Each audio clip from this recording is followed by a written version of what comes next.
iwacu ni mw'ijuru, niho dutegereje umukiza ko azava.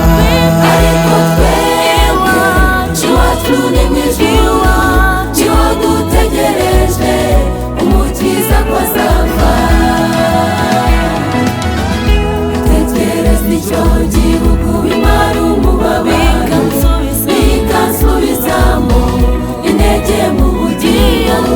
Iyo nibutse ko ndi umushyitsi muri iyi si, bituma ndushaho gukumbura gakondo.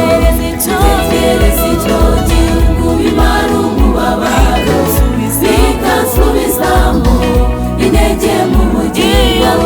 Iyo nibutse ko ndi umushyitsi muri iyi si, bituma ndushaho gukumbura gakondo y'iwacu. Ariko twebwe iwacu ni mw'ijuru, niho dutegereje umukiza ko azava. Ariko twebwe iwacu ni mw'ijuru, niho dutegereje umukiza ko azava.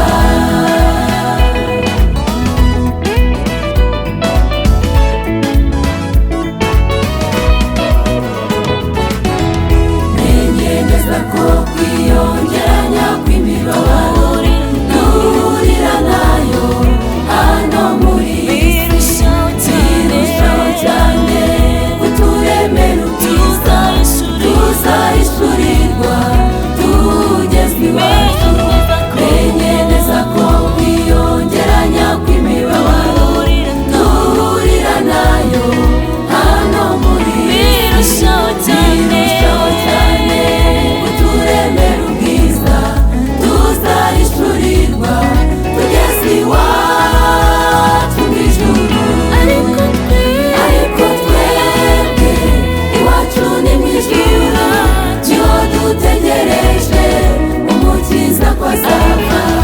Ariko twebwe iwacu ni mw'ijuru, niho dutegereje umukiza ko azava.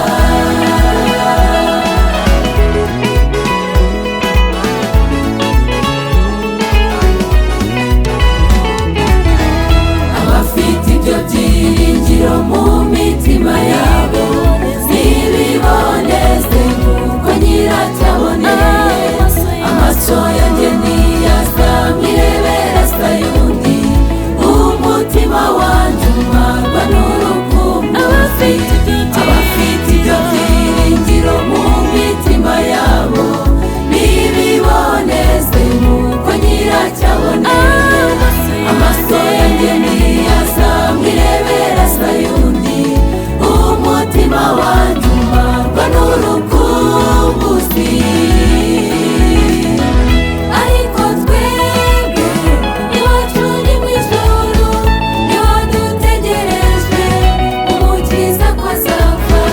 Ariko twebwe iwacu ni mw'ijuru, niho dutegereje umukiza ko azava. Ariko